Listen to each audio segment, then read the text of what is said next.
انسانی تاریخ میں کچھ عورتیں اتنی بدعمال اور گناہگار گزری ہیں کہ اللہ تعالیٰ نے انہیں آنے والے انسانوں کے لیے مثال بنا دیا، اور اللہ تعالیٰ نے ان کا ذکر اپنی نازل کی ہوئی کتابوں میں بھی کیا ہے۔ یہ عورتیں انسانوں کو گمراہ کرتی اور انہیں ہدایت کے راستے سے روکتی تھی۔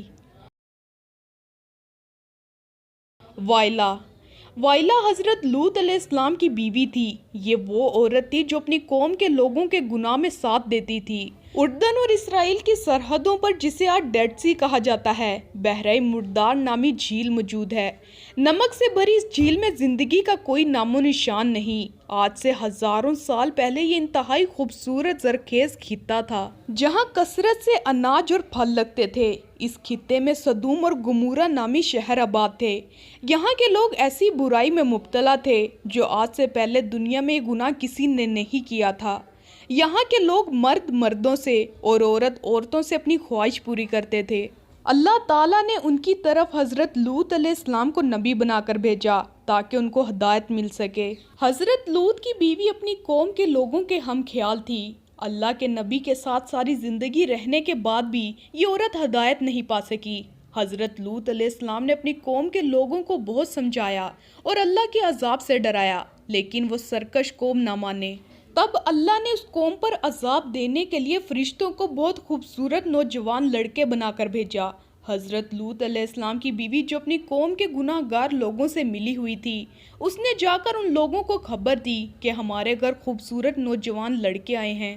وہ تمام لوگ آپ کے گھر آ گئے۔ تب فرشتوں نے کہا کہ اے لوط، پریشان نہ ہو، اپنے مومن لوگوں اور گھر والوں کو ساتھ لے کر جلدی اس بستی سے نکل جاؤ، اور خبردار کوئی پیچھے مڑ کر نہ دیکھے۔ جب حضرت لوط اور ان کے لوگ وہاں سے نکلے تو پیچھے عذاب شروع ہو گیا۔ آسمان سے آگ کے پتھروں کی بارش ہونے لگی۔ تب وائلہ نے پیچھے مڑ کر دیکھا تو وہ بھی اس عذاب کا شکار ہو گئی۔ حضرت نوح علیہ السلام کی قوم شرک اور بتوں کی پوجا کیا کرتے تھے۔ اللہ تعالیٰ نے ان کی ہدایت کے لیے نوح کو نبی بنا کر بھیجا تاکہ ان کو ہدایت مل سکے۔ جب حضرت نوح علیہ السلام نے ان لوگوں کو ہدایت دی اور اللہ کے حکم کے بارے میں بتایا اور اللہ کے عذاب سے ڈرایا، تو وہ لوگ آپ کی ایک بات بھی نہ سنتے بلکہ آپ کو بہت مارتے، یہاں تک کہ آپ بے ہوش ہو جایا کرتے تھے۔ اور اس سب میں آپ کی بیوی بھی شامل تھی، کیونکہ وہ ان لوگوں کے ساتھ ملی ہوئی تھی۔ وہ خود بھی بتوں کی پوجا کیا کرتی تھی۔ یہ کافر تھی، اس کا رہن سہن بھی کافروں جیسا تھا۔ یہ کافروں کی محفل میں شامل ہو کر حضرت نوح علیہ السلام کو مجنون قرار دیتی اور بتوں کی پوجا کر کے ان کی بڑائی بیان کرتی تھی۔ اس نے اپنے بیٹے کو بھی اس کام میں لگایا ہوا تھا۔ جب کوئی کفر چھوڑ کر اسلام قبول کرتا تو یہ ان کو سزا دلواتی تاکہ وہ دوبارہ بتوں کی پوجا کرے اور آئندہ کوئی اسلام قبول نہ کرے۔ پھر اللہ تعالیٰ نے سیلاب کی صورت میں عذاب نازل کیا اور وہ اپنی قوم کے ساتھ خود بھی عذاب میں گرفتار ہو گئی۔ دلائلہ، یہ وہ عورت تھی جو بے وفائی کے نام سے مشہور ہے۔ حضرت موسیٰ علیہ السلام کی وفات کے بعد جب بنی اسرائیل قوم عمالقہ کی محکوم ہو گئی، تب اللہ تعالیٰ نے ایک طاقتور شخص کو پیدا کیا جس کا نام سمسن تھا۔ سمسن اتنا طاقتور تھا کہ اکیلا کئی افراد کو ہرا سکتا تھا۔ بنی اسرائیل نے سمسن کی صلاحیت دیکھتے ہوئے اس کو قاضی بنا دیا اور اس کی طاقت پر قوم عمالقہ پر فتح حاصل کرنے کے خواب دیکھنے لگے۔ قوم عمالقہ جب سمسن کی طاقت سے خوف زدہ ہو گئے، تب انہوں نے اپنی قوم کی ایک خوبصورت لڑکی کو سمسن کی طاقت کا راز جاننے کے لیے بھیجا۔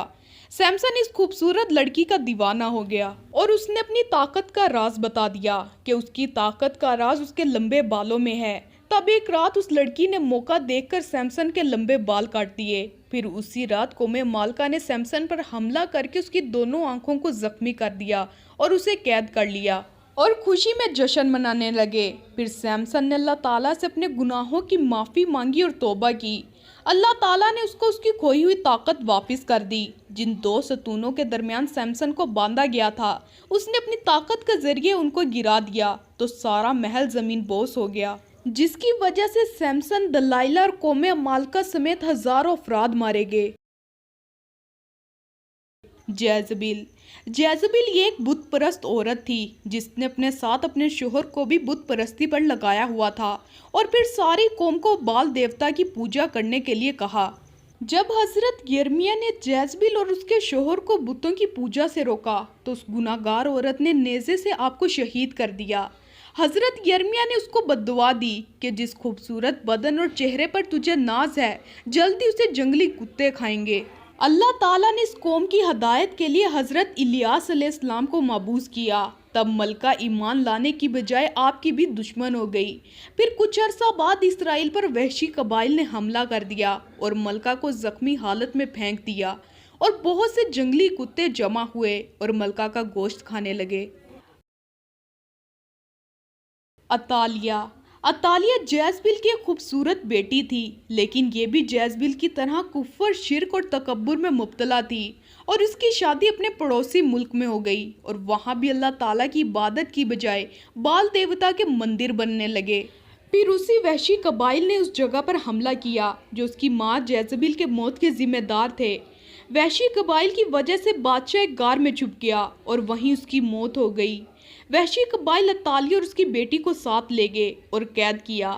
ظلم کرنے کے بعد اس قبائل نے عطالیہ کو رہا کر دیا۔ عطالیہ نے بال کی عبادت سے توبہ کر لی، لیکن جب عطالیہ کو بادشاہت ملی تو اس نے دوبارہ بتوں کی پوجا شروع کر دی۔ اس نے اپنی عوام پر بہت ظلم کیے اور اپنے پوتوں کو قتل کروانے لگی۔ اس کا ایک پوتا جو کسی طرح بچ نکلا تھا، یہودا کے لوگوں نے اسے بادشاہ بنا دیا، اور ملکہ اپنے محل کے باہر مجمع کے ہاتھوں تکلیف میں ماری گئی۔